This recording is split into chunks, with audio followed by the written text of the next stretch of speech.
The Footprint Trust was set up in 2003 to reduce the ecological footprint of the island, and one of the big things on the island is the amount of waste that we actually produce. The average family here actually produces well over a metric tonne of rubbish, and we do recycle quite a lot, but clearly we need to reduce the amount of rubbish we actually have here.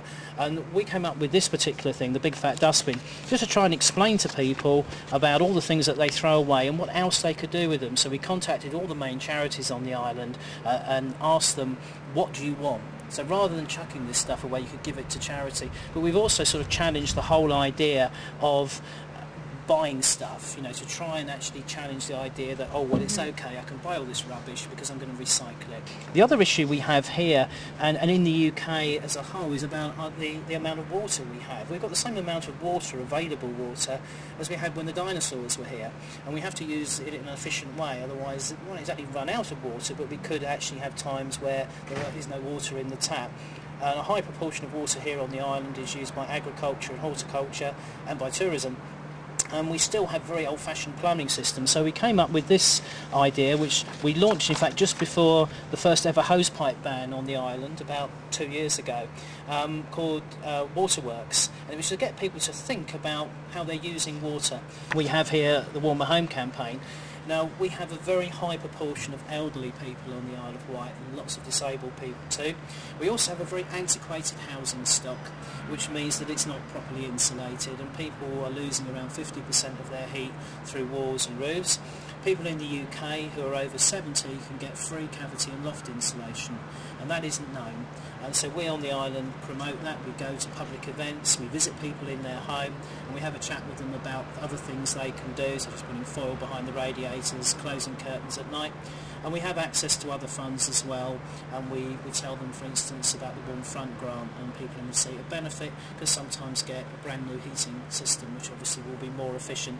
And we see in a year through the Warm Home programme, we're probably over 100 people in their own homes and thousands of people at events, and are able to give them some help. We try and use a bit of comedy. We produce postcards in the main, and this is one, and this is the little brass monkey. We haven't given him a name yet. Maybe people can email us with some suggestions. And this is, of course, a bit of an English joke, cold as brass monkeys. We have other ones which we won't show you, but are similarly sort of comedic. And the idea is that to try and get people to think about the issues of energy efficiency. It's a boring subject, so we have to try and inject a bit of comedy into this and get people to think. But he comes out with us to all our events, and these postcards are left in libraries and health centres and public buildings. The Footprint Trust doesn't have members of the public coming to see us. All our work is done by either going out to people's homes, going to events, and indeed going into schools. But this is actually where we're based, in a very basic garden shed, I think you'd almost say. It's actually a converted outhouse, and originally belonged to the council for storing stuff in. There we are. So this is where it all happens, you see. And someone else wearing the corporate loyalty sweatshirt here. And again, we don't have the public meeting here, but this is very energy efficient. This is a sealed unit. It's made with wood with layers of polystyrene, so we have very sort of low fuel bills here. And you know, so it's very basic, but nevertheless this serves us. If the public do want to come and see us, if we get someone ring up, we then meet them in the Riverside Centre, which is a building adjacent to ours, which has, you know, proper meeting rooms.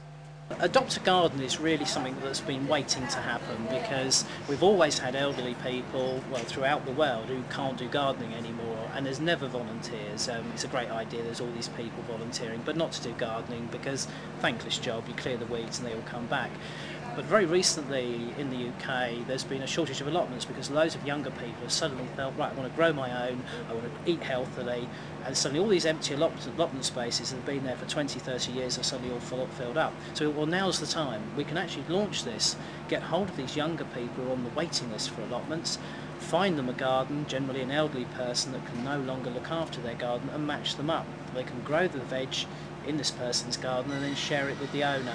They're growing local food, it's linked to the 5 a day campaign, and we're bringing land that wasn't used back into use. And for the elderly person, it means they're seeing their garden used, and that's very important. And in some cases, there's young people helping, so children come along and help with the gardening, and it's a safe scheme because everybody involved is police checked.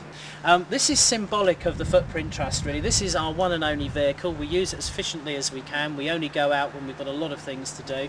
But one of the projects that's emblazoned on the side here, and why we need the van, is Green Gym. This is a national project, in fact an international one, where people go out 1 day a week to keep fit, but not by going to a gym, but by doing practical conservation work, working in ponds, planting trees, creating wildlife areas, creating drought-tolerant gardens in public places. Green Gym on the Isle of Wight is the most successful in the UK and throughout the world. We have 40 people out every Wednesday working on different sites across the Isle of Wight, 50 weeks of the year. We give them time off for Christmas and New Year, but the rest of the time, in all weathers, they're out doing thousands of hours of practical work to help wildlife and help keep our island a lovely place. We go into about 15 schools a year on the island. We run workshops helping children to understand where things come from, to question materialism. It's linked to the curriculum and hopefully gets them to think a little bit more about the planet in which they live. We also do environmental audits of community buildings and churches so that those organisations can reduce their impact.